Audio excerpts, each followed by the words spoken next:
ऐकूया त्यांच्या कृपादाने कथित विस्तार।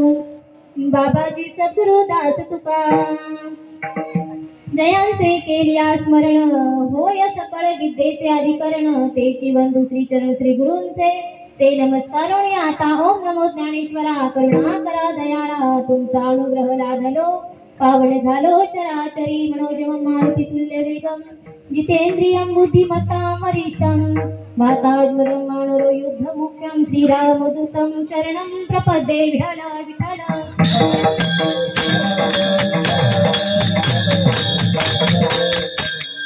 हेची दान देगा देवा, तुझा विसरण भावा, तू न गायीन आवडी।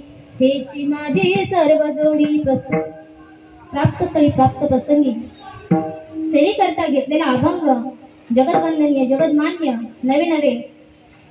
या ठिकाणी हा जो सप्ताह तुम्ही आज साजरा करताय, ज्या निमित्ताने तुम्ही या ठिकाणी सप्ताह जो नियोजन आहे, महाराजांनी सांगितलं मगाशी की माघ शुद्ध दशमी पाहुणी गुरुवार तुकोबारायांच्या अनुग्रहाच्या निमित्ताने हा जो तुमचा उपक्रम आहे, असे असणारे जगद्गुरु जगदमान्य वैराग्याचे महामेरू जगद्गुरु तुकोबाराय यांचा मागणीपर प्रकरणातील आणि 4 चरणाचा असा सुंदर आणि सर्वांच्याच परिचयाचा अभंग सेवेसाठी घेतलाय। विठ्ठल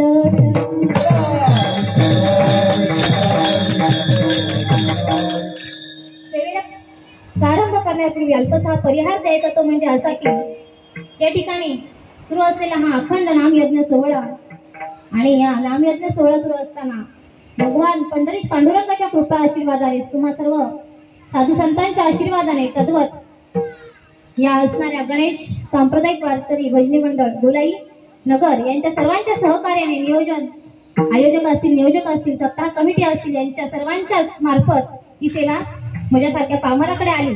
आणि मध पामर आहे काय थोरपण, आणि सर्वात महत्वाचं म्हणजे आज काय जागराचं कीर्तन आणि अशी महत्वपूर्ण दिवसाची सेवा माझ्यासारख्याकडे आली। आणि म्हणून तुम्हा सर्व श्रोते बापांचं दर्शन झालं। आणि याला कारणीभूत जर कोण असतील तर आमचे वडील महाराज आहेत, तद्वत सर्वच तुम्ही सप्ताह कमिटीचे मेंबर असतील, सर्वांच्याच मार्फत ही सेवा माझ्याकडे आली। सर्वांचाच काही परिचय मला असा नाही, परंतु इथे बघितल्यानंतर काही मंडळी अशी आहेत की ती मला ओळखतात, परंतु मला त्यांचं नाव काय माहिती नाही। म्हणून परिचित अपरिचित सर्वांच्याच आणि सहकार्याने सेवा माझ्याकडे आली। तद्वत या ठिकाणी असणारे सर्वच महाराज मंडळी उपस्थित आहेत। प्रत्येकाची नाव घेणं आता काही शक्य नाही, कारण कसं होतं महाराज एकाचं नाव घेतलं की एकाचं राहूनच जातं आणि म्हणून या ठिकाणी सर्वच महाराज मंडळी असतील। आणि तद्वत त्यातल्या त्यात आता जी सुरुवातीची चाल म्हटली ते आमच्या हरिभक्त पारायण नामदेव महाराज गोडे आणि तद्वत अविनाश महाराज भुंगिरे, खूप अशी सुंदर प्रकारची चाल त्यांनी या ठिकाणी गायली। असे असणारे सर्वच महाराज मंडळी, आमचे मृदुंगाचार्य, त्यांचा आलाप्य लाभ या ठिकाणी मला झाला आणि म्हणून त्यांचे सुद्धा एक मनपूर्वक आभार मानते बरं का महाराज। तद्वत सर्व श्रोते मंडळी सर्वांच्या चरणी एकदा मी नतमस्तक होते, कारण तुम्ही सर्व कशा आहात, कलेने ज्ञानानं मानानं सगळ्याच दृष्टीने जर पाहायला गेलात तर माझ्यापेक्षा तुम्ही श्रेष्ठ आहात। आणि म्हणून वारकरी संप्रदायाच्या नियमानुसार मी एकदा तुम्हा सर्व श्रोते मेहबांच्या चरणी या ठिकाणी नतमस्तक होते की मस्तक हे पाया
पायावरी या वारकरी संतांच्या। आणि म्हणून बघा परमार्थ करत असताना महाराज आपल्या जीवनामध्ये 3 गोष्टी खूप महत्वाच्या आहेत, बरोबर की नाही?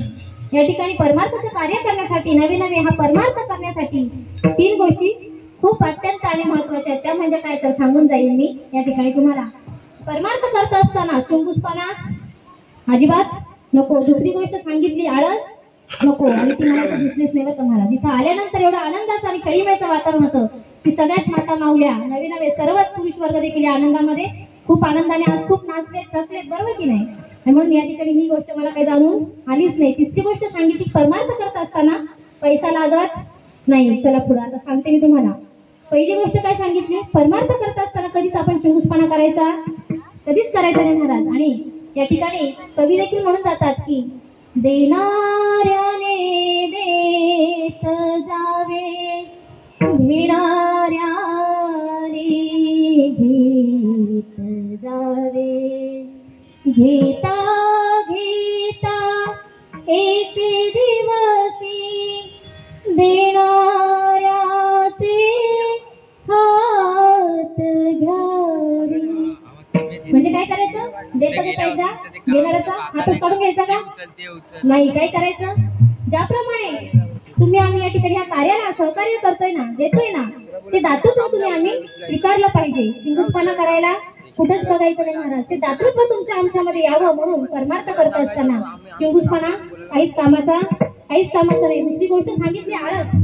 हा परमार्थ करत असताना आळस कधीच आळस नसावं महाराज. नाही तर काही त्यांना एवढा आळस असतो. आता इथे बसलेत तुम्ही, आता थकलेत म्हणून जाऊ दे, तुम्हाला काही बोलत नाही, परंतु बसलेत तुम्ही, परंतु एवढा आळस आहे महाराज. मी मगाशीच म्हटली माता मौलीनं काय पुढे येऊन बसा, आपण काय करतील? आळसच नाही, बरोबर की नाही? आमच्या इकडे 2 महाराज आणि मित्र झाडाखाली झोपले होते जांभळीच्या. झोपल्यानंतर गाढ झोप लागली आणि अचानक वरून जांभूळ त्याच्या तोंडावर पडल्यावरती हा म्हणतो रामभाऊला, काय म्हणतो? रामभाऊला म्हणतो, ए रामभाऊ उठ रे, एवढं जांभूळ माझ्या तोंडात टाक. आणि मग तो रामभाऊ काय म्हणतो? अरे आता ते कुत्र येऊन गेलं, कार्यक्रम करून गेला, पण मी त्याला हाड सुद्धा म्हटलं नाही एवढा महाराज. आणि मग तू मला सांगतो का जांभूळ ढकल? कसं काय शक्य आहे? एवढा आळस नसावा ना महाराज, बरोबर की नाही? तुम्हाला मी या ठिकाणी म्हणते बघा, भजन चालू आहे, कीर्तन चालू आहे या ठिकाणी. मी किती सांगते तुम्हाला काय करा, वेळोवेळी भजन करा. ज्यावेळेस भगवंताचं नामचिंतन होईल त्यावेळेस हाताने टाळी वाजवा, मुखाने भजन करा. पण आळसच ना महाराज, बरोबर की नाही? एवढा आळस तुम्हाला आम्हाला असावं का माता माऊली? आळस नसावा ना. अहो एवढंच नाही, त्याच्यासाठी आमचे संत आणि सांगून गेले की लागोनिया पाया विनवितो तुम्हाला, लागोनिया पाया विनवितो तुम्हाला.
लागून या पाया, अक्षरशः ते फक्त आपल्या पायाच पडायचे राहिले तरी तुम्ही नामस्मरण करताय का? घेताय का?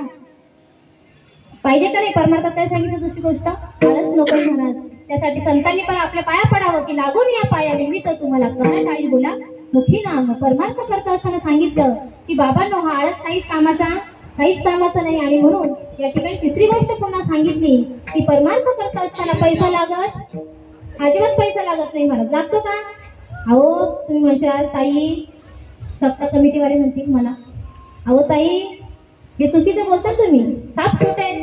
कारण तारीख घेताना फोन केला काय म्हणतात? आधी आम्ही एवढे घेतो तरच येतो. आणि मग पैसा लागत नाही असं कसं म्हणता, बरोबर की नाही? म्हणतील का नाही? पण खरंच आहे बाबांनो, पैसा लागत अजिबात लागत नाही. आता तुम्ही सर्वजण बसलेत, बरोबर की नाही? या धर्ममंडपात तुम्ही बसले आहात. मग तुम्हाला या ठिकाणी सांगितलं का कोणी आज ज्योतिताईचं कीर्तन आहे, येताना 101 रुपये घेऊन येतं तरच मंडपात बसायचं? सांगितलं? कोणी सांगितलं?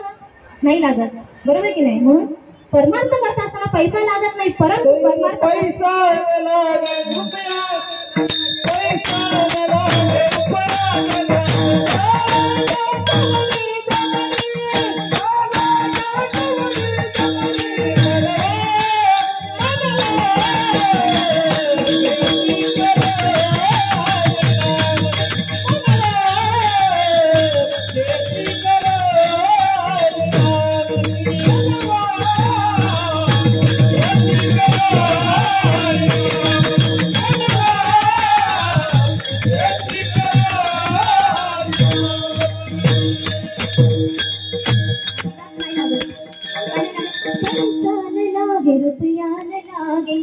ना लागे कवरी रबडी बोलो राम राम राम बोलो श्याम श्याम श्याम. काय करायचं? फक्त मुखाने भजन करायचं, बाकी काहीच करायची गरज नाही. म्हणून परमार्थ करता असताना खऱ्या अर्थाने पैशाची गरज नाही, परंतु वास्तविकता अशी आहे परमार्थाचं कार्य जे करायचं आहे ना त्यासाठी मात्र पैसा खर्च करावाच लागतो. परंतु हा आनंद घेत असताना मात्र तुम्हा आम्हाला या ठिकाणी पैसे खर्च करायची गरज आहे का?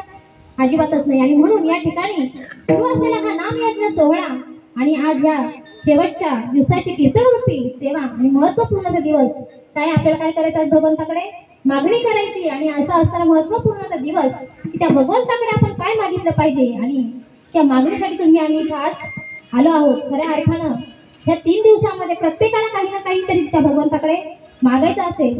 नवे या ठिकाणी प्रत्येक जणांनी काही ना काहीतरी सेवा की या ठिकाणी दिली आणि त्या सेवेत, कारण कसं आहे महाराज, भगवंताला कोणाचाही सेवेचं ऋण ठेवायचं नसतं आणि तो ठेवतही नाही महाराज. कोणत्या ना कोणत्या रूपामध्ये तो परतफेड करत असतो. म्हणून असे आपण ह्या 3 दिवस कोणी वाजनाची सेवा केली, कोणी गायनाची सेवा केली, कोणी हरिपाठाची केली, कोणी पत्रवळ्या या ठिकाणी उचल्याची सेवा केली असतील, अनेक प्रकारच्या या ठिकाणी सेवा केल्या असतील. आणि त्या सेवेत काय करायचं? आम्हाला त्या भगवंताकडे मागणी करायची आहे. परंतु मागणी करत असताना या ठिकाणी महाराज सांगतात की जो अभंग मी सेवेसाठी घेतलाय, जगद्गुरु तुकोबराय म्हणतात, जर आपण पाहायला गेलं तर तुकोबरायांचं स्वतःचं जीवन जर पाहिलं तर भगवंताने त्या ठिकाणी भगवंताकडे कोणत्याच प्रकारची कधी मागणी केली? कधीच मागणी केली नाही. कारण का? तर काही मागणे हे आम्हा अनुचित वडिलांची रीत जाणत असेल. महाराज म्हणतात की आम्ही वाढवडिलांपासून नवे आमच्या परंपराच अशी आहे की त्या भगवंताकडे काहीच मागायचं नाही. आमच्या वाढवडिलांनी घातलेली ही परंपरा आहे.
आणि वडिलांची रीत जाणत असे. आणि म्हणून या ठिकाणी आम्ही भगवंताकडे काही मागत नाही. असं जर म्हटलं, असं जर तुम्ही ऐकलं तर प्रत्येकाला वाटेल महाराज खोटच म्हणतात. कारण महाराजांच्या गाथ्यामध्ये किती अभंग आहेत? मागणी पर 125, बरोबर की नाही? या ठिकाणी तुकोबाराय स्वतःच्या असणाऱ्या गाथ्यामध्ये मागणी पर प्रकरणातील 125 अभंग असताना म्हणतात की काही मागणी आम्हाला तिथं. मग मागत नाही असं आहे का? असंही नाही. आणि मागतात असंही आहे महाराज, बरोबर की नाही? मागत नाही हेही खरं आणि मागतात हेही खरं. आणि या ठिकाणी सांगत असताना महाराज म्हणतात की काही मागत नाही, कारण आमची वाडवडिलांची परंपरा आहे. परंतु या ठिकाणी आणि पाहायला गेलं तर या समाजामध्ये 4 प्रकारचा वर्ग आपल्याला पाहायला मिळतात. पहिला वर्ग जो आहे तो काय? स्वार्थी. दुसरा आहे तो परार्थी आणि स्वार्थी. तिसरा जो वर्ग आहे ना तो कसा आहे? स्वार्थही नाही आणि परार्थीही नाही, चौथा वर्ग सांगितला केवळ परार्थी. या चारही जर वर्गांचा विचार केला तर बघा, स्वार्थी तर तुम्हाला सांगायची गरज नाही महाराज, कारण आज सगळे कसे झालेत, स्वार्थाचे दुनिया महाराज. कोणतीही गोष्ट करायची ठरली तरी काय आधी विचारतात, फायदा बघतात, बरोबर की नाही. कोणतीही गोष्ट असू दे, आपण काय म्हणतो आधी, माझा काय फायदा आहे तरच मी तो ती गोष्ट करणार, त्याजवळ करत नाही. थोडक्यात सांगायचं झालं तर पुरुष वर्गाच्या भाषेमध्ये जर बोलायचं ठरलं तर काय, माझी पिढी पेटली पाहिजे, त्याचं काय त्या ठिकाणी जळली तरी दाढी जळली तरी चालेल, हा काय स्वार्थी वर्ग आहे महाराज. दुसरा वर्ग सांगितला स्वार्थ आणि परार्थ, की बघा ह्या वर्गामध्ये आमची गंगामय्या मूर्ती महाराज, जी नदी आहे ना महाराज, ती कशी आहे, स्वार्थीही आहे आणि परार्थीही आहे. त्या ठिकाणी ती वाहत असताना तिच्या फक्त डोक्यात काय असतं, फक्त समुद्राला जाऊन मिळायचंय त्या ठिकाणी, आणि ते मिळत असताना त्या ठिकाणी जे वाटेमध्ये आणायचं त्या ठिकाणी सर्वच येतात, आपण सुद्धा येतो, परंतु ती येत असताना ती त्या ठिकाणी काय करते, फेडीचा पाप ताप पोखिता तिरीचे पादक समुद्र जाय आप गंगेचे जैसे. हो, ती महाराज जात असताना काय करते, खेळीचा पाप ताप, आपल्या वाट्यामध्ये असणारे पशु पक्षी येतील त्यांना सुखकार त्या ठिकाणी देते, झाडा झुडपांना पाणी देत असते. आणि हे काय झाला, हा वर्ग स्वार्थही साधते आणि परार्थही, म्हणजे काय, स्वतःचं सुखही देखील ती अनुभवते आणि दुसऱ्या देखील सुख त्या ठिकाणी देत असते. तो वर्ग झाला स्वार्थ आणि परार्थ. तिसरा वर्ग असा आहे महाराज, त्याला स्वार्थही कळत नाही आणि परार्थही कळत नाही. ते कोण, तो वर्ग कोण माहितीये का तुम्हाला, व्यसनाधीन, बरोबर ना. आपल्याकडे आहे का कोणी दारू बिरू पिणार, नाही ना, नाही ना, चांगली गोष्ट आहे, नसावंच महाराज, कारण दारू गांजामध्ये पियारो अक्कल गुंग हो जाते, नाही का. आणि ही जी पिणारी व्यसनाधीन जी लोक आहेत ना महाराज, ही समाजामध्ये वावरत असताना त्यांना समाजही मान्यता देतो का, त्यांना कोणीच विचारत नाही, समाजही विचारत नाही, परंतु ते असं जगत असताना आपल्या सोबतीमध्ये जो कोण चांगला येईल ना त्याला देखील काय करतात, बिघडवण्याचं काम करतात. म्हणजेच काय, स्वतःचं हित कळत नाही, दुसऱ्याचं हित करत नाही. हा झाला चौथा वर्ग. आणि जो तिसरा वर्ग झाला, आणि हा झाला चौथा वर्ग कोणता, केवळ परार्थी. त्या वर्गामध्ये आमचे तुकोबाराय संत महात्मे म्हणतात की फक्त जगाच्या कल्याणा संतांच्या विभूती, देह कष्ट भीती पर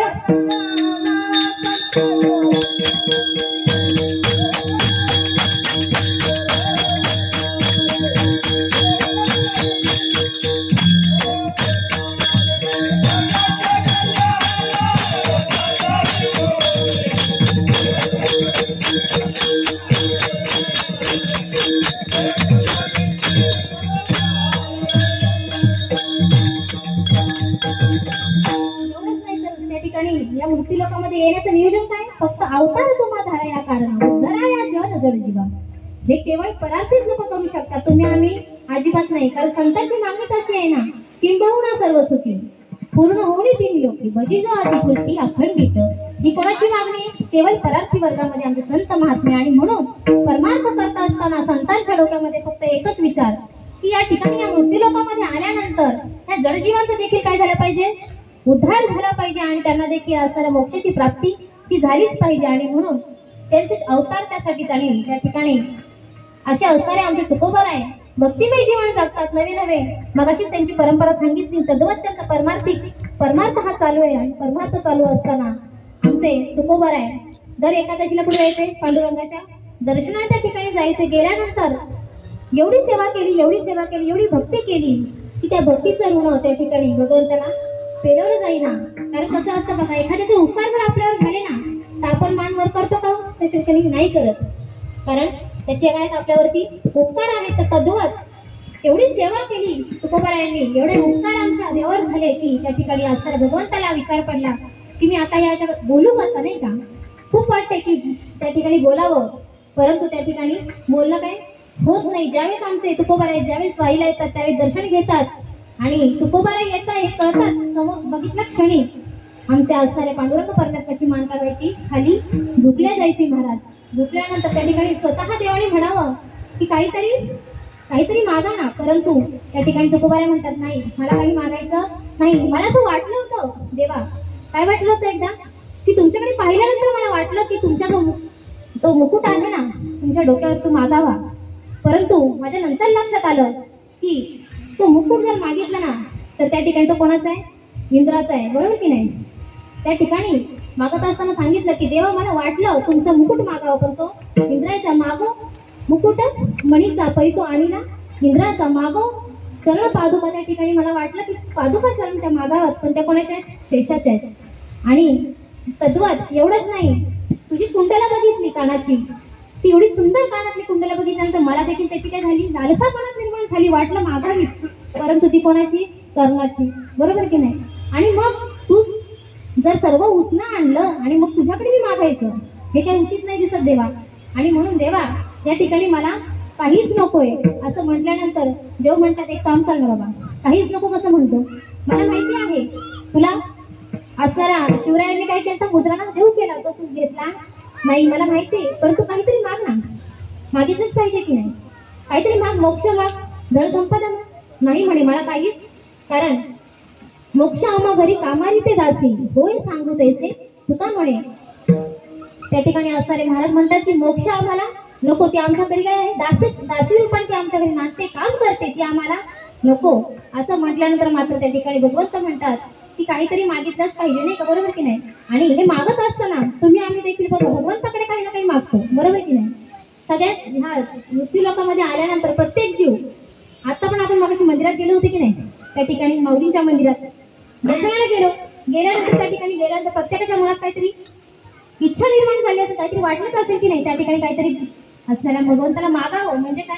त्या ठिकाणी आपली मागणी ही तयार आहे. देव स्वतः संतांजवळ म्हणतात की तुम्ही काहीतरी मागा, परंतु संत मागत नाही आणि तुम्हा आम्ही मागितल्याशिवाय राहत नाही. ही काही माणसाची प्रवृत्ती आहे महाराज. आणि म्हणून त्या भगवंताकडे मागत असताना काय मागणी करावी हे तुम्हा आम्हाला कळत नाही. छोटासा दृष्टांत देऊन जाईल या ठिकाणी.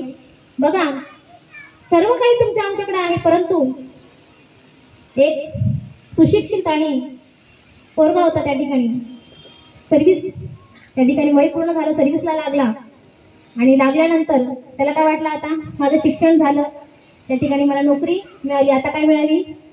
काय मिळाली महाराज? ओंकार महाराज काय? नोकरी, बरोबर की नाही? काय वाटतं? आता शिक्षण झालं, आता नोकरी मिळाली, परंतु मिळवायची म्हटल्यानंतर त्याला वाटतं काय करावं, काय केलं पाहिजे, नाही का? काय जण करतात ना महाराज, या पूजाकडे जा, त्या ज्योतिषाकडे जा, बघतात काय बाबा काय साडेसाती आहे मला, का माझं जुळत नाही. एकाने सांगितलं काही नाही, जा म्हणे तू मारुतीच्या मंदिरात जा. तिथे गेल्यानंतर त्याला लक्षात आलं काय मारुती रायकडे गेल्याच्या नंतर त्या ठिकाणी माझं नक्कीच जमल, कारण त्या ठिकाणी त्यांनी प्रभू रामचंद्र सोबत होते म्हटलं आपल्याला काय हरकत नाही. गेलं मारुतीच्या मंदिरात बाबा. गेल्यानंतर आता मला सांगा, त्या ठिकाणी मारुतीकडे गेल्यानंतर उपासना केली, शनिवार केले, 5 शनिवार केले, तर तेल घातलं, रुईचे हार घातले, सर्व षडोपचारी पूजा केली आणि भगवंत मारुतीला देखील प्रसन्न झाले. दृष्टांत लगेच होतात झाले. त्या ठिकाणी रात्रंदिवस अहोरात्र टाव फोडला आणि त्याची आराधना करत असताना आणि ते असणार तो मुलगा म्हणू लागला की त्या ठिकाणी आराधना केल्यानंतर मारुतीला प्रसन्न झाले. सांगितलं काय मागणं आहे ते तू माग. सांगितलं काही नाही, फक्त एकच मागणं आहे, माझ्याकडे सर्व काही गोष्टी उपलब्ध आहे, फक्त तेवढं लग्न काही जमत नाही, 2-4 तेवढे करून द्या. म्हटले ठीक आहे म्हणे, सांग तुला मुलगी कशी पाहिजे, सांग मुलगी कशी पाहिजे. म्हटलं ते हा म्हणतो बाबा आता आहे ना मुलगी भेटतच अवघड झाले खूप, विचारा महाराज मंडळींना खूप अवघड आहे महाराज, मुलगी भेटतच नाही, भेटली तरी त्या ठिकाणी ती राहीलच, याची शाश्वती पण नाही ना, भेटतच नाही. म्हटल्यानंतर हा म्हणतो एक काम कर, माझी काहीच मागणी नाही, ती शिकलेली असो, काळी असो, गोरी असो, कशी काय असं ना, पण एकदाच द्या, जुळून द्या. म्हटल्यानंतर त्या ठिकाणी सांगितलं जा एवढ्या आठवड्यात तुझं लग्न होईल. म्हटल्यानंतर हा माझ्या घरी आला आणि बरोबर लग्न जुळलं त्या ठिकाणी. परंतु पत्नी जी भेटली ना, हा होता कसा काडी पैलवान आणि ती होती आगडंबम, त्या ठिकाणी 100 किलोची भेटली. पण काय करायचं महाराज, भेटतच नाही, मग घ्यायची घरात का जाऊन घेतली आणि मग ठरल्याप्रमाणे तुमच्याकडे जातात का नाही लग्न झाल्यावरती जेजुरीला, हा पण निघाला बहादर बायकोला घेऊन. चला म्हणे आता देवदर्शन केलंच पाहिजे. देवदर्शनाला जी गाडी ठरली ना, त्यांनी सांगितलं आमच्या गाडीत बसायचं नाही, तू सेपरेट घेऊन ये, नाही तर आमची गाडी येतच आणि तू पण येतच. मग ठरल्याप्रमाणे हा म्हटलं ठीक आहे, आम्ही दुसऱ्या गाडी येतो. आले बाबा कशी तरी जेजुरीला. आल्यानंतर तिथं काय प्रथा आहे, बायकोला उचलून घ्यायचं, सगळ्यांनी बायकोला उचलून घेतलं ज्याच्या त्याच्या. आता हा बघतच राहिला, करायचं काय, उचलायची कशी आता हिला. शेवटी ती बायको समंजस होती, म्हटली काही करू नका, मीच तुम्हाला उचलून घेते आणि आपण जाऊ. मग आता करायचं काय, पर्याय नाही. त्या ठिकाणी उचललं महाराज तिला, त्याला उचललं आणि उचलल्यानंतर महाद्वारापर्यंत गेल्यानंतर ते दरवाजा लागतो ना ती कमान, तिथं गेल्यानंतर सुसाटाचा वारा सुरू झाला. वारा एवढा जोरात आला महाराज, तिथे मागच्या मागच पडून गळून गेलं तिकडं. आणि ही आतमध्ये, ज्याला वाटलं बायकोच हरवली. आता म्हटलं काय खरं दिसत नाही आपलं, आता काय केलं पाहिजे. परत त्या ठिकाणी सांगितलं होतं मारुतीने, काय तुला लग्न जमवायचं असेल तर प्रभू रामचंद्राकडे जावं लागेल. आता प्रभू रामचंद्राने बघून दिली होती, मग आता परत कोणाकडे गेले, प्रभू रामचंद्राकडे. आणि विनवण्या करायला लागली की भगवंता, हे प्रभू तुझ्यामुळे माझं लग्न जमलं होतं रे, पण आता या ठिकाणी माझी बायकोच हरवली, काय करायचं. मग प्रभूंनी सांगितलं, अरे बाबा चुकीच्या पत्त्यावर आला, कारण माझी पण बायको हरवली. तेव्हा मी कुठे गेलो होतो, मारुतीरायांनी माझी बायको शोधून दिली. आणि तू, कारण त्याने सीता शोध केली, रामे सीता भेटली धन्य अंजनीचा सुता, असं सांगितल्यावर म्हणजे ठीक आहे. मग पुढे जावं लागलं आता परत मारुतीरायाकडं. परत तिथून उठलं, कुठं आलं, हनुमंतरायांच्या मंदिरात आलं. आणि त्या ठिकाणी आल्यानंतर आक्रोश झाला त्या ठिकाणी, आणि त्याला खूप दुःख झालं. त्या ठिकाणी त्या मारुतीरायाची मिरवणी करू लागले की हे दुःख भंजन मारुती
विनंती केली. आणि या ठिकाणी त्या ठिकाणी आज साऱ्या मारुतीने प्रसन्न झाले, व्यक्तीला भेटली. दृष्टांत इथं संपलं. सांगायचं तात्पर्य एवढंच की कोणाकडे काय मागणी करावी आम्हाला कळत नाही महाराज. आणि म्हणून संत महात्मे या ठिकाणी मगाशी सांगून गेलं की संत जे आहेत ना ते मागत नाही असंही नाही, मागतात असंही आहे, परंतु त्यांची मागणी कशी आहे महाराज, तुमच्या आमच्यासारखी नाही. तुमची आमची मागणी कशी, द्यावे खावे बरे असावे सदैव हेची तरी हवं संसारी. तुमची आमची सर्वसामान्यांची मागणी ती, परंतु तुकोबारायांची मागणी तशी मात्र नाही. बघा, ज्या वेळेस साधू संतांनी मागितलं भगवंताकडे त्या वेळेस प्रत्येक अभंग तुम्ही पाहून घ्या, मागताना काय मागतात साधू संत, त्या ठिकाणी भगवंतालाच मागतात. त्याचं अजिबात मागत नाही, देवालाच मागतात. एवढंच नाही, ते म्हणतात की संत संग देई आणि सगळी घालू नको. याच्याही पुढे म्हणतात काय, त्या ठिकाणी देव बसे कीर्ती त्याची घडावी संगती. अशी प्रत्येक अभंग तुम्ही पाहिले तर त्या ठिकाणी तुम्हाला प्रापंचिक मागणी कुठंच दिसून येणार नाही. आणि अशी असणारे भगवंत, असे असणारे संत महात्मे महाराज, ते कसे आहेत, त्यासाठी परार्थी आहेत, केवळ परार्थ, फक्त जगाच्या हितासाठी तुमच्या आमच्यापर्यंत आल्या आणि तुमचं आमचं कल्याण व्हावं यासाठी देवाकडे जातात. आणि गेल्यानंतर असणारे भगवंत आपला विषय चालू होता. त्या ठिकाणी काय करत होते, मान खाली घालून राहत होते आल्यानंतर. आणि आल्यानंतर या ठिकाणी तुकोबारा म्हणतात की देवा, तुम्ही मला दरवेळेस म्हणतात ना काहीतरी मागा, परंतु मी या ठिकाणी आता खरंच काहीतरी मागायला आलेलो आहे भगवंत. बरं, त्यांना एवढा आनंद झाला, भगवंताला आनंद झाला की जेव्हा भक्त स्वतःहून काहीतरी मागणार ना त्यावेळेस त्याला खूप आनंद होत असतो, भगवंताला आनंद झाला. आणि त्यांनी मान उंचावली आणि विचारलं की देवा काय मागायचं, सांगा ना तुम्ही काय मागणार आहात. तुकोबारा म्हणतात की त्या ठिकाणी म्हणतात की मला दुसरं तिसरं काहीच नको, मला फक्त काय तू म्हणतोयस ना म्हणून मी काय करतोय मागणी करतोय, बाकी मला काहीच देऊ नको. म्हणसी काही मागा हेची देवा पांडुरंगा, देवा फक्त हेच आहे, मला दुसरं तिसरं काहीच नको. अरे असं कसं मागतोस, हेच म्हणजे नक्की काय, कसं कळायचं नाही का हेच म्हणजे काय. मग तेव्हा तुकोबारा सांगतात अभंगाच्या प्रथम चरणात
सगळ्यांनी काय वाजवण्यासाठी त्या ठिकाणी भगवंत काय मागतात, भगवंत मागत नाही. अरे मागा मला तुम्ही जरा ऐकता नाही कीर्तन, हो करा ते नका ते सांगत जा. मी काय म्हणते भगवंत मागतात, कोणी मागितलंय देवानी ना, नाही ना, संतांनी. बोलत जा जरा बरं का, म्हणजे मला वाटतं तुम्ही जागे येत नाही. तर मी काय कसं असतं मला माहितीये का, या ठिकाणी कथा कीर्तन चालू असताना तुम्ही जर जागे राहिले ना तर कसं असतं माहितीये का, वक्ता श्रोते जब सो जाते हैं ना तो ये वक्ता कुछ भी वक्ता है, पर श्रोते जब या ठिकाणी जागे जर राहिले ना तो वक्ता बढ़िया कथा कहलाता है. म्हणून या ठिकाणी तुम्ही आम्ही कथा कीर्तन ऐकत असताना महाराज नेहमी याच कीर्तन नाही प्रत्येक कीर्तनामध्ये तुम्ही जागा असलं पाहिजे, नाही तर आमच्या सारख्यांचं काय महाराज चालून जातं ना, बरोबर आहे काय बाबा, चालून जातं. म्हणून या ठिकाणी कथा कीर्तन ऐकत असताना तुम्ही छान आणि प्रसन्न बसत जा महाराज. या ठिकाणी छान या ठिकाणी कान लावली, नाही तर काही ठिकाणी आम्हाला ऐकायला भेटतं महाराज इथं सगळेच आज गायक उत्कृष्ट आहेत, वाजवणारे तर एक नंबर. एवढंच नाही, आमच्या महिला मातावर या ठिकाणी उभ्या आहेत, सर्वच मंडळी या ठिकाणी असे आहेत ना महाराज. काही काही वेळेस असं होतं गाणारे भेटतात तर वाजवणारे नाही, वाजवणारे भेटतात तर गायला कोण नाही, अशी गंमत होऊन जाते. परंतु इथं सर्वच साथ सुंदर साथ आणि खूप छान या ठिकाणी नियोजन आहे. आणि बघा एक ठिकाणी कीर्तनाला गेली होती आमच्या इकडं खेडेगावात, आणि कीर्तनाला गेल्यानंतर मला काळात कोणी मारत नाही, एक सुद्धा नाही. मग तरुण मित्रमंडळी जमा केली, सांगितलं काही नाही, फक्त उभं राहायचं आणि फक्त मागं म्हणायचं. काही म्हणतील महाराज म्हणतील त्यांच्या, फक्त तुम्ही काय करायचं मागच म्हणायचं, बाकी काहीच करायचं नाही, पण उभं राहा. कारण आपल्या गावचं काय होईल या ठिकाणी नाक खाली येईल ना, काय करा उभं राहा. ताटीला आता उभे राहिले महाराज, कोणालाच काही येत नव्हतं. मी त्या ठिकाणी गेल्यानंतर म्हटले काय प्रमाण दिलं, मी त्या ठिकाणी प्रमाण दिलं आणि प्रमाण देत असताना मी म्हटलं की माझी वाणी तुझे वर्णी गुण नाम, पाठीमागून आलं माझी मामी तुझे वर्णी गुण. काय म्हणती तपास नाही. बरं जाऊ द्या, हे सोडा. साधं साधं उदाहरण नाही का, आपण आरती नेहमीच म्हणतो की नाही, म्हणतो की नाही. मी आरतीचं प्रमाण दिलं, अवतार पांडुरंगा नाव ठेविले आणि पाठून आलं अवतावर पांडुरंगा. आता तो मोकळाच आहे का त्याच्या अवतार बसायला? नाही ना महाराज. म्हणजे एवढी खूप सुंदर या ठिकाणी साथ आहे आणि म्हणून सर्वांचे एकदा मी आभार मानते या ठिकाणी. बघा की महाराज त्या ठिकाणी मागतायत, तुम्हाला काय म्हणतायत, हेची जाण दे गा देवा, मला दुसरं काहीच नको, फक्त काय हेची जाण, काय तुझा विसरण व्हावा. मग काही म्हणतील ताई विसरण्याने काय होतं, विसरल्यावर काय होतं का, एवढं मोठं काय होतं की महाराज म्हणतात की तुझा विसरण व्हायला पाहिजे. परंतु विसर होता असताना सांगतात बघा, प्रपंच गोष्टीमध्ये जर आपण संसारिक गोष्टीचा जर विचार केला ना, आपल्याला संसारिक गोष्टीचा जर विसर जर पडला ना, त्यातली आपलं नुकसान होतं. आमचे म्हणून महाराज इथे यांचं लग्न ठरलं महाराज, कलव्यातून यांचं वाईट पुढे गेलं आता भांडुपला. चला भांडुपला जाऊ द्या, इकडे कुठं आता पण नाही गेलं, पुढं भांडुपला गेलं. आणि महाराज इथं गेल्यानंतर हॉलमध्ये सगळ्यांनी विचारपूस केली. विचारणं खाली तिथं म्हटले वरमाई आली का? हो म्हणे आली. वरबाप आला, कलवरी आली, मामा मामी आले, आजी आजोबा आले, सर्व आले ना महाराज त्या ठिकाणी. आणि असं असताना एक वेळेस महाराज त्या ठिकाणी देणं घेण्याचं मानपानाचं जर राहिलं ना, तर ते समजून घेतलं जातं. तिथं काही आडवत नाही, काही एडेवेडे घेतलेच जात नाही. मग सगळे आलेत म्हटल्यानंतर एकाने विचारलं बाबा रे सगळे आलेत पण नवरदेव कुठे, नवरदेव? मग तुम्ही म्हणायचं कुठे राहिला नवरदेव? कलव्यालाच राहिला. जमल का, जमल का, लग्न लागेल का? नाही लागणार ना. तसंच आहे महाराज, संसारामध्ये विसरल्यानंतर आपली हानी आहे की नाही. तद्वत प्रपंचामध्ये आणि परमार्थामध्ये परमार्थ करत असताना भगवंतालाच तुम्ही आम्ही विसरलो ना, तर त्या ठिकाणी काय करावं लागेल? पुनरपि जननम पुनरपि मरणम पुनरपि जनने व्यथेशेन हे संसारे दुस्तरम म्हणजे गोविंद म्हणजे गोविंद. त्या ठिकाणी जर भगवंताला तुम्ही आम्ही विसरलो ना, तर पुन्हा पुन्हा या मृत्यू लोकांमध्ये जन्माला यावं लागेल महाराज. एवढंच नाही, एक दृष्टांत देते तुम्हाला. या प्रपंचामध्ये जेव्हा विसर पडल्यानंतर काय होतं त्याच्यावर सांगतो तुम्हाला. त्या ठिकाणी एक जावई होता, अमेरिकेमध्ये शिकायला होता आपल्याच कडचा, गावाकडचा, पण अमेरिकेतून शिकून आल्यानंतर त्यांनी सासूरवाडी केली गावची. लग्न बिग्न झालं आणि दिवाळीच्या सणाला तो पुढे गेला, सासूरवाडीला गेल्यानंतर तिथं असणारे दिवे महाराज पेटवले होते. चला हा दृष्टांत भाग.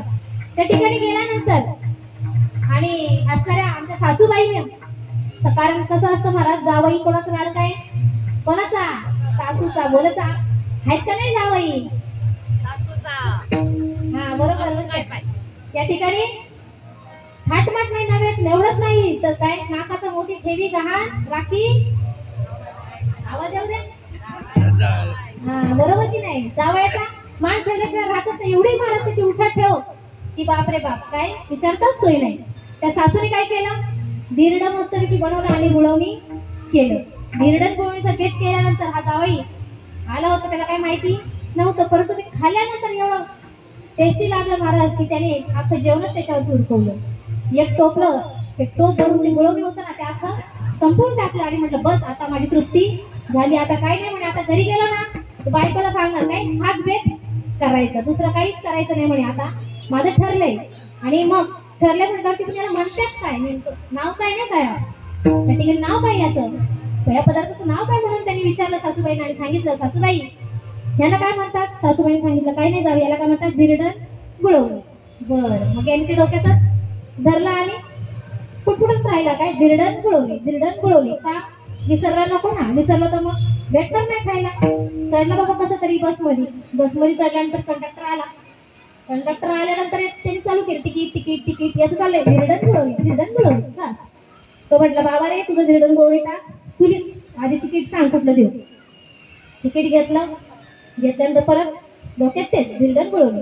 हा त्याचा स्टॉप आला, उतरल्यावरती महाराज त्या ठिकाणी उतरल्या त्या ठिकाणी काय होतं, शेण तिथं पडलं होतं. याने काही डोक्यात नाही, डोक्यात फक्त तेच काय धिरडण गुळवणी, बाकी काहीच नाही. त्याच्या नादामध्ये त्यांनी काय खाली बघितलंच नाही, तरी पाय जसा दिला शेणावरती तसा तो घसरला, घसरला तसाच पसरला, आणि पसरला तसाच विसरला. म्हणा ना, आपण सांगणार नाही बरं का म्हणून विसरला, आपण लक्षात ठेवायचं काय, धिरडण गुळवणी. तो मात्र विसरला. विसरला घरी आल्यानंतर बायकोने विचारलं, का हो माझ्या आई वडिलांकडे गेला होता, काय भेट केला होता तुम्हाला, कसा काय पाहुणचार झाला? मग सांगितलं काही नाही, एक नंबरचा भेट केला होता म्हणे, दुसरं काहीच करू नको, मला तेच करून दे. पण विसरला ना आता त्याचं नाव काय, म्हणतो काय नाही तेच करून दे.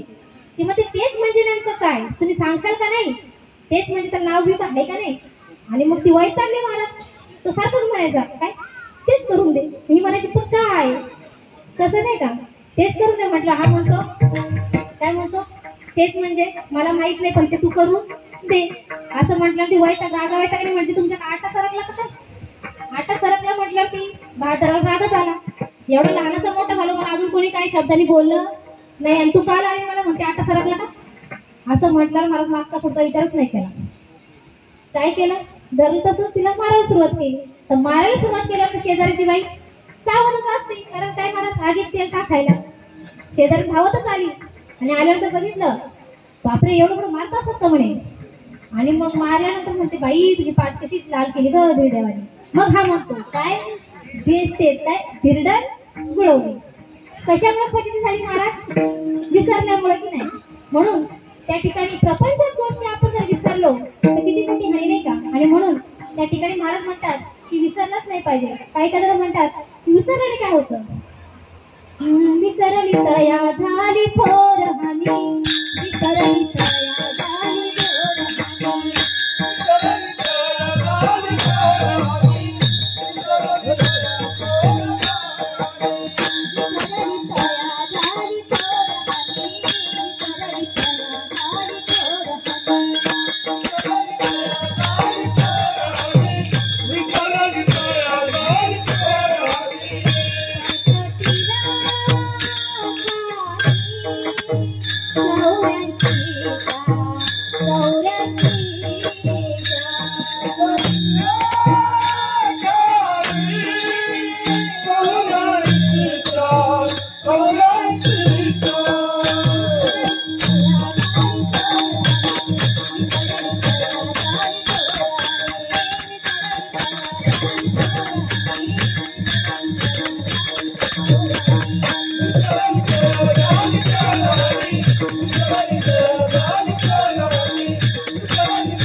जर संसारातल्या गोष्टी विसरल्यानंतर आपली एवढी फजिती महाराज, तर त्या भगवंताला विसरलं का होईल.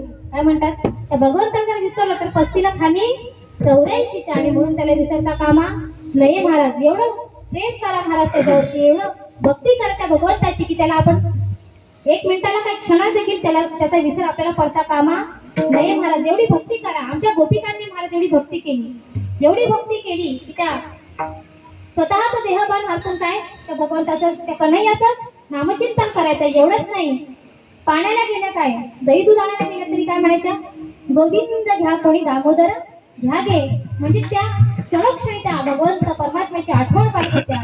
एक 5 मिनिटांमध्ये थांबून जाईल की ज्यावेळेस अक्रूर व्रजभूमीमध्ये येतात, कोणाला घ्यायला, भगवान परमात्म्याला, भगवान श्रीकृष्णाला घेऊन जायला येतात महाराज. आणि आल्यानंतर त्या ठिकाणी अक्रूरजी आल्यानंतर त्यांचं भव्य दिव्य असं स्वागत होतं. स्वागत झाल्यानंतर इकडे नंदलाला आणि भगवान श्रीकृष्ण विचारतात की तुम्ही इथे येण्याचं काय नियोजन आहे, काय प्रयोजन आहे. आणि मग अक्रूरजी सांगतात काही नाही, मी कन्हैयाला घेऊन जाण्यासाठी आलेलो आहे असं म्हटल्यानंतर त्यांचं बोलणं चालू असताना नंदबाबा काय म्हणतात, ही गोष्ट तुम्ही यशोदा मातेला काही सांगू नका. जर तिला सांगितली तर त्या ठिकाणी तिथे प्राण तिने त्याग केल्याशिवाय ते राहणार नाही. परंतु हे सगळं बोलणं चालू असताना आमची यशोदा माता मात्र दरवाजाच्या आडून ते ऐकते. तिला कळतं की आपला कन्हैया उद्या जाणार आहे.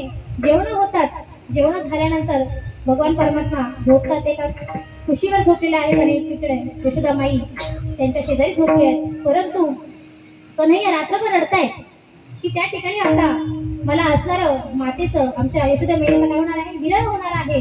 मला तो विरह होणार नाही. एवढंच नाही, पुन्हा मी या मातेच्या कुशीमध्ये कधी झोपेल काही सांगता येणार नाही आणि हे शेवटच माझं या ठिकाणी माझ्यासोबतच क्षण आणि म्हणून अक्षरशः रडून रडून त्या ठिकाणी डोळे लालगुंद झालेले आहेत आणि यशोदा मातेत मात्र त्या ठिकाणी कन्हैयाला आपल्या शेजारी आजच हा आजचा दिवस आहे म्हणून त्या ठिकाणी त्याच्यावर प्रेम करतात, माया करतायत, वेळोवेळी डोक्यावर ना हात फिरवतायत आणि कशी कशी हे सर्व घडत असताना सकाळ होते, पहाट होते. पहाट झाल्यानंतर मात्र यशोदा माते म्हणते नाही आता माझ्या कन्हैयाला त्या ठिकाणी मीच सजवणार, त्याला आंघोळ घालते, स्नान केल्यानंतर त्याला छान असा शृंगार त्याचा करते. शृंगार केल्यानंतर मात्र कन्हैयाला आता मात्र राहवलं जात नाही, राहवलं जात आणि मग असताना कन्हैया म्हणतो ये यशोदा माते, हा माझा तुझ्यासाठी आता शेवटचा दिवस आहे माई, मी उद्या हे अस्तर ब्रजधाम मी सोडून जाणार आहे, मला नेण्यासाठी अक्रूरी आले. आणि मग मात्र यशोदा माई म्हणते की बाळा हे मला माहिती आहे, तू नव्याने काय सांगू नको. म्हटल्यानंतर त्या ठिकाणी अस्तर कन्हैया म्हणतात की मी आता शेवटचं माझ्या गोपाळांना भेटायला जातोय आणि म्हणून त्या ठिकाणी अस्तर आपली बासरी घेतो आणि त्या ठिकाणी निघून जातात. वृंदावनात गेल्यानंतर आणि गेल्यावर त्या ठिकाणी बासरी वाजू लागते. बासरीचा आवाज ऐकल्यानंतर गोपाल म्हणतात की अवेळी हा कन्हैया कधीच बासरी वाजवत नाही, पण ही अवेळी बासरी वाजवली म्हणजे नक्कीच काहीतरी घडलं आहे, काहीतरी आहे. आणि म्हणून सर्व त्या ठिकाणी येतात गोपाळ आणि आल्यानंतर विचारतात की बाबा रे तू का म्हणून का उद्देशाने बासरी वाजवली. आणि मग कन्हैया सांगतो की बाबांनो मी या ठिकाणी तुमचा आज निरोप घेऊन जाणार आहे आणि जात असताना तुम्हाला भेटून जावं, नवीन नवीन तुमची माफी मागून जावी. का तर मी तुमची कधी अवहेलना केली असेल, तुम्हाला कधी कधी म्हटलं असेल की माझा गडी कोण कोण या प्रकारे मी तुमची अवहेलना केली असेल, माझ्यासाठी शिदोरी तुम्हाला मी आणायला सांगितले असेल परंतु ती काही आणता आली नाही, किंवा मी तुमच्यामध्ये भेदभाव केला असेल ना तर मला काय करा, क्षमा करा, मला माफ करा मोठ्या मनाने आणि मला या ठिकाणी जायचंय. असं म्हटल्यानंतर मात्र बालगोपाळ म्हणू लागतात हे देवा तुला जर आम्हाला सोडूनच जायचं होतं ना तर तू ह्या राक्षसांना का मारले, काय त्या कालियानागाचं मर्दन केलं, बकासूर का बरं मारले, अशा प्रकारचे ते बोलू लागतात. त्यांचा संवाद होतो आणि सर्वच मिळून कुठे येतात म्हणे नाही बाबांनो मला तुमचा आता निरोप घ्यावाच लागेल, कारण काय पुढे बहुत करणे आहे मला आणि मला तुमचा निरोप घेऊन जायचंय. म्हटल्यानंतर पुन्हा असल्याला आपल्या घरी येतात. पाहतात तर नंदलाल वाड्यामध्ये सर्व गोपिकांना ही वार्ता कळते, सर्व गोपिका तिथे जमा होतात आणि जमा झाल्यानंतर मात्र कन्हैयाला माहिती आता या ठिकाणी जर मी या गोपिकांचा निरोप घेतला, या गोपिकांकडे जर पाहिलं ना तर माझं पाय मात्र इथून निघणार अजिबात निघू शकणार नाही, त्यांचा विरह मला पण सहन होणार नाही, त्यांचं प्रेम मला या ठिकाणी बांधल्या जाईल. आणि म्हणून मातेचं दर्शन घेतात आणि शेवटचं दर्शन घेण्यासाठी जातात यशोदा माईचं. आणि मैया कोणी खवाटांना धरून उठवते आणि सांगते की हे बघ नंदबाबा या ठिकाणी मी या गोकुळामध्ये असताना मला माहिती आहे की तुला कळालं आहे की मी तुझी खरी आई नाही, तुझी आई कोण आहे देवकी माता आहे, तुला कळालं आहे, पण तू आता या ठिकाणी जाणार आहेस आणि गेलाच ना तिकडे, जर तू गेलास ना तर त्याला काय सांगू नको की तुला मी यशोदा माईने दुखाला बांधलंय, तुला कधी मी काठीने मारलंय, तुझ्यासोबत मी तुला ओरडली हे तू मात्र कोणाला सांगू नकोस. परंतु असताना कृष्णच म्हणतो की मैया हे बघ तुला सगळं माहिती आहे ना मी किती खोड्या केल्या, काय काय केलं नाही केलं, एवढ्या खोड्या केल्या पण तरी सुद्धा तू काय म्हणायची त्या गवळीनं तू म्हणायची बाळ सगुण गुणाचं तान ग बाळ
तूच माझं त्यांच्यापासून संरक्षण केलं आणि नाही मी कोणालाच काही कोणालाच सांगणार नाही, पण एवढं नक्की सांगून जाईल की मला ह्या असणाऱ्या विश्वामध्ये जर कोणी बांधून ठेवलं असेल तर माझ्या यशोदामाईने बांधलं, पण कशाने बांधलं प्रेमाने बांधलं, भक्तीने बांधलं असं म्हटल्यानंतर आमच्या असणारे कन्हैया रथामध्ये चढले. अपुजीनं सांगितलं की बाबा तू आता थांबायचं नाही, लगेच रथ काढायचा आणि जायचं, कारण मला माहिती जर मी मागे म्हणून पाहिलं तर या गोपिकांच्या शोकाशी मला बघवणार नाही.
आणि त्या शोकात बघवत नाही म्हणून महाराज म्हणतात की वेगी हाक आणि असल्यानंतर या गोपिका शोकाची न पावे मदशी वेगी हाकी रथात आकृला पटकन निघून चल. परंतु त्या गोपिकांची भक्ती एवढी श्रेष्ठ होती, एवढी, आणि त्या गोपिका ती भक्ती करत असताना भगवान परमात्माला नवे नवे स्वतःचा विसर पडायचा, परंतु भगवंताला विसरत नव्हते. अशी अवस्था आहे. सर्व गोपिका रडतायत. म्हणजे त्या ठिकाणी असणाऱ्या रथ तोपर्यंत दिसतोय ना महाराज, तोपर्यंत त्या ठिकाणी त्यांच्या डोळ्यातून खळखळा अश्रूच्या धारा चालू आहेत. आणि ज्यावेळेस रथ दिसेनासा झाला ना त्यावेळेस मात्र या असणाऱ्या गोपिका अक्षरशः धरणीवरती पडल्यात आणि डोळ्यातून अश्रूच्या धारा मात्र काही केल्या थांबत नाही. एवढं प्रेम, एवढी भक्ती, एवढी त्या ठिकाणी करत असताना ते स्वतःला की मी स्तुतबुद्धक होईल तेरे प्यार में, नाही का, या ठिकाणी गवळणी सर्व विसरून गेल्या आणि त्या भगवंताच्या प्रेमामध्ये एवढ्या विलीन झाल्या.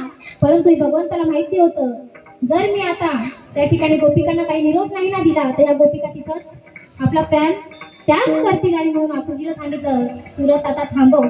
काकांना सांगितलं काका रथ थांबवा आणि काय करा, एकदा तुम्ही पाठीमागे जा आणि गोपिकांना सांगा, माझा निरोप गोपिकांना द्या की तुमचा कन्हैया उद्या पुन्हा मला भेटायला येणार आहे.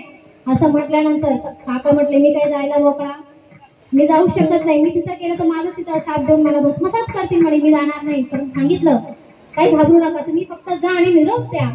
गेल्या आकृत त्या ठिकाणी रथ लावला आणि पुन्हा असं वर्जभूमीमध्ये त्या आल्यानंतर गोपिकांना सांगितलं. परंतु तिथं आल्यानंतर त्यांच्या एक गोष्ट लक्षात आली महाराज की त्या ठिकाणी चित्रकांत नावाची एक गोपिका होती. तिने एक सुंदर असं भगवान परमात्म्याचं चित्र काढलं होतं. ते चित्र पाहिल्यानंतर असं आकृतीला देखील वाटू लागलं की साक्षात हे भगवान परमात्मा मी जो घेऊन गेलाय तो खरा की त्या चित्रातला खरा आहे, नाही का.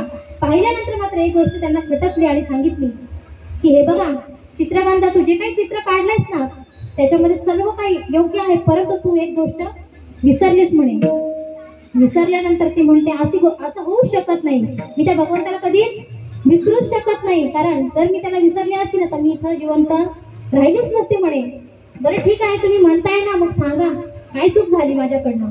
आणि मग आपण सांगितलं की तुम्ही या ठिकाणी ना सर्व चित्र व्यवस्थित काढलं, परंतु काढत असताना मात्र भगवान परमात्म्याला काय काढले, काढायला विसरली तू. असं म्हटल्यानंतर ती सुंदर उत्तर देते चित्रगंधा आणि सांगते की हे बघा अक्रूजी काका, मी विसरलेली काहीच नाही, परंतु तुझ्यासारखा एखादा अजून दुसरा कोणी क्रूर जर आला ना तर त्याला सुद्धा घेऊन जाईल आणि म्हणून मला ते होऊ द्यायचं नाही. म्हणून या ठिकाणी काय केले, पायच काढले नाही. एवढी भक्ती, एवढी एकरूप आणि एकनिष्ठ भक्ती जर कोणाची असेल तर त्या गोपिकांची होती. आणि म्हणून त्या गोपिका सुद्धा भगवंताला म्हणतात की तुझा विसरण व्हावा, काहीच नको त्या ठिकाणी.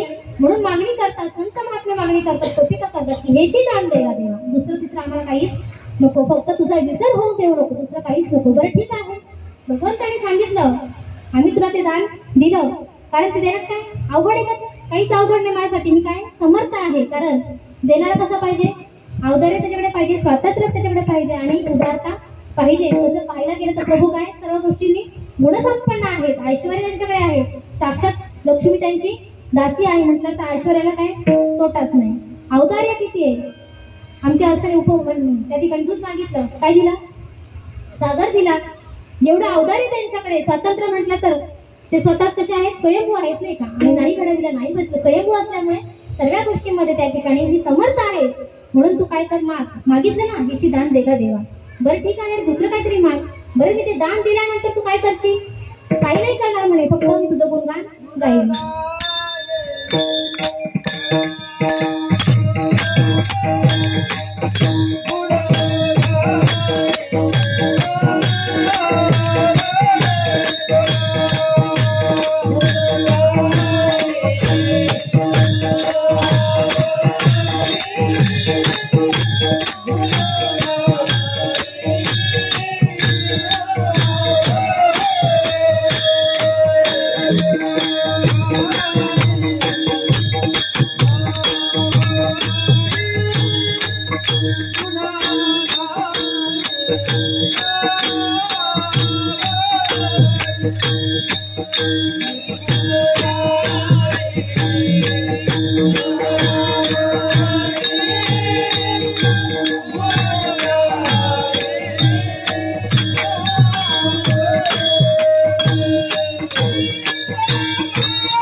आवडी तर ते विसर तुझा पडून दिला नाही ना, तर मी काय करेन, आवडीने तुझं गुणगान गाईल.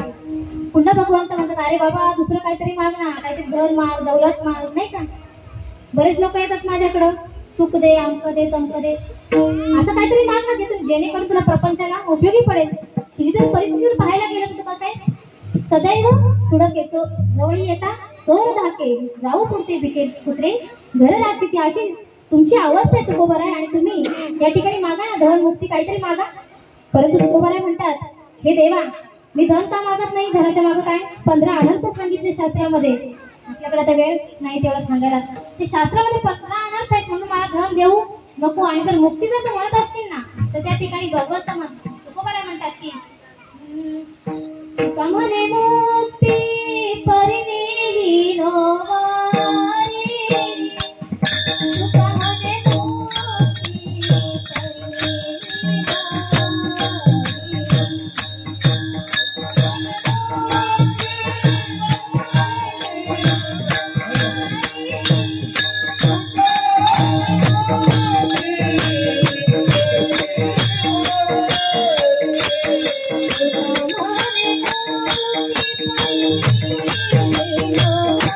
Thank you.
मुक्ती पण नको, त्या ठिकाणी मुक्ती काय माझी मी स्वतः तिला दासी करून ठेवले, मला ती पण नको. पुढे म्हणतात संपदा नको, संपदा सोळा नावडे मना लागला टाकाळा पंढरीचा देवा, मला याच्यातलं काहीच नको, फक्त काय दे. पुढे म्हणतात संत संग देई सदा, देवा तुला द्यायचंच आहे ना, फक्त मला काय दे, संतांची संगत दे. कारण त्या संतांच्या संगतीमध्ये आल्यानंतर काय महाराज किती मोठं सुख आहे. आज तुम्ही आम्ही सर्वांनीच ते अनुभवलं, वेगळं सांगायची गरज आहे का? गरज आहे का? काहीच गरज नाही. एवढं संतांच्या संगतीमध्ये सुख आहे महाराज की ते सुख कुठंच नाही. आणि ते उपभोगण्याकरता स्वर्गीचे आम्हाला इच्छिता की देवा मुक्ती लोकी व्हावा जन्म आम्हा, ते एवढं सुख उपभोगण्यासाठी देवा देखील अपेक्षा करतात. आणि अशी संतांची संगत मात्र तुम्हाला जीवनामध्ये दे, कारण जेणेकरून संतन के संग लाग रे तेरी हस्ती बनेगी,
संगतीमध्ये यायचं असेल ना तर पुढे या संतांच्या संगतीमध्ये या, आणि मग त्या ठिकाणी तुमचं चांगलं झाल्याशिवाय राहणार कल्याणच होईल महाराज. पण आपण संगतीचा आशा करतो ना, सांगतात कामाने अशी संगत करतो आपण की त्या ठिकाणी अधोगतीला गेल्याशिवाय राहत नाही. म्हणून संगत करता असताना जीवनामध्ये संगतीचं खूप महत्व सांगितले. आपल्याकडे आता वेळ नाही, आपली वेळ संपत आली, आणि म्हणून या ठिकाणी संगत जर तुम्हाला कोणाची करायची असेल तर संतांची करा.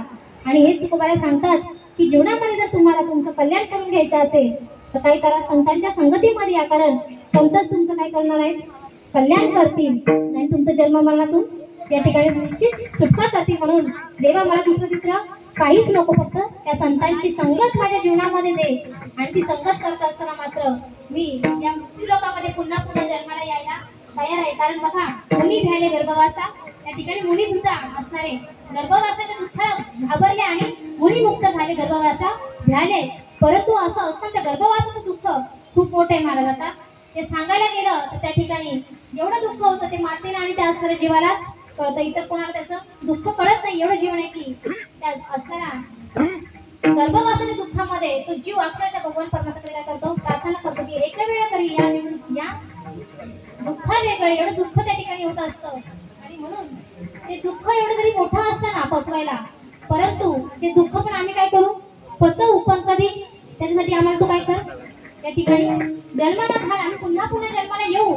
आणि येत असताना आल्यानंतर मात्र काय करू, या संतांची संगत आमच्या जीवनामध्ये जर भेटत असेल ना तर आम्हाला गर्भापासून दुःख काहीच वाटत नाही, शुल्लक वाटतं. आणि म्हणून तुकोबाराय शेवटच्या चरणामध्ये सांगतात की तुका म्हणे गर्भवासी सुखे घालावे आमासी, म्हणून तुम्ही आम्ही देखील सुखाने या ठिकाणी राहावं. भगवंताची तुम्हा आम्हाला जन्म पुन्हा भेटेल याची शाश्वती नाही, मिळाल्या नाही तर या ठिकाणी काय करा, आता भजन करा.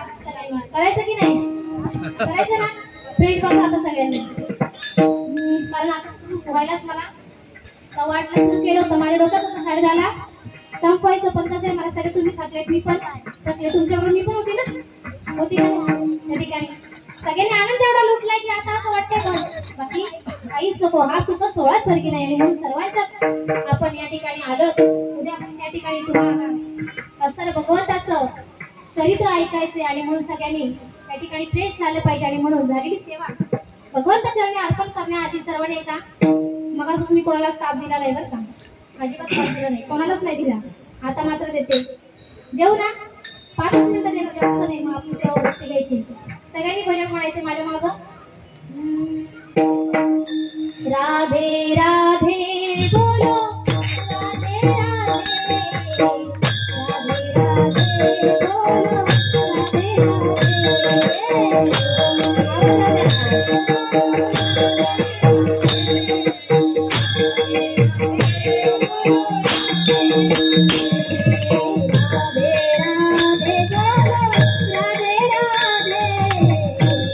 राधे बोलो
तुमचा आलाच नाही मला आता पण तुम्हीच म्हणायचं बरं काही एकदाच मग आपण तिथं बरं नाही सगळ्यांनी म्हणायचं बरं का मोठ्याने म्हणायचं आवाज आला पाहिजे यांना पण हरवलं पाहिजे आपण आता त्यांना हरवायचं आपल्याला बरं का त्यांच्यापेक्षा डबल आवाज आपला आला पाहिजे बिना माईकचा बरोबर की नाही भांडताना येतो का नाही आपला आवाज इथून या गलीपासून गलीपर्यंत नाही महाराज स्टेशन पर्यंत जातो एवढा आपला आवाज आहे आलाच पाहिजे यंदा बोला राधे राधे बोलो राधे राधे राधे राधे बोलो राधे राधे बोला राधे राधे बोलो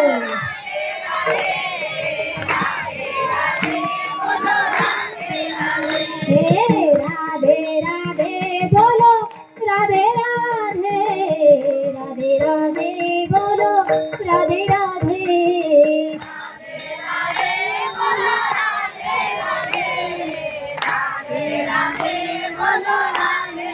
धन्यवाद सगळ्यांना कृपा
दान देगा देवा तुझा विचारण भावा गुण गाई नावडी हेची माझी सर्व जोडी नलगे मुक्ती धन संपदा संत संग देई सदा गुण गाई नावडी हेची माझी सर्व जोडी सुखा म्हणे गर्भवासी तुका म्हणे गर्भवासी सुखे घालावे आम्हासी गुण गाई नावडी हेची माझी सर्व जोडी.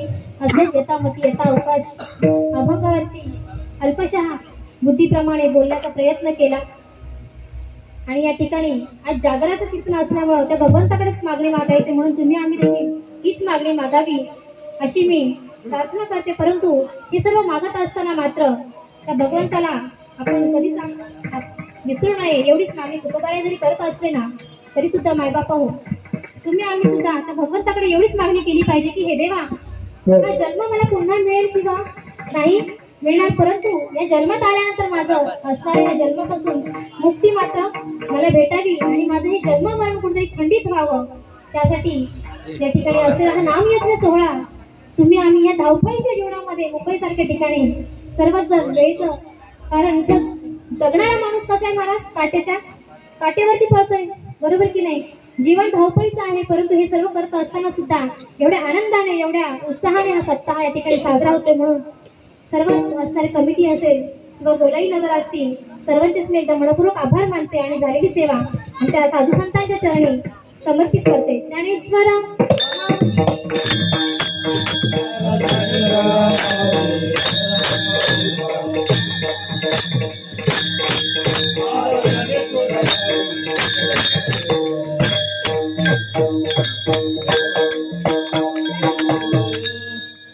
या ठिकाणी जी वादनाची साथ केली उदोनाचारी आमचे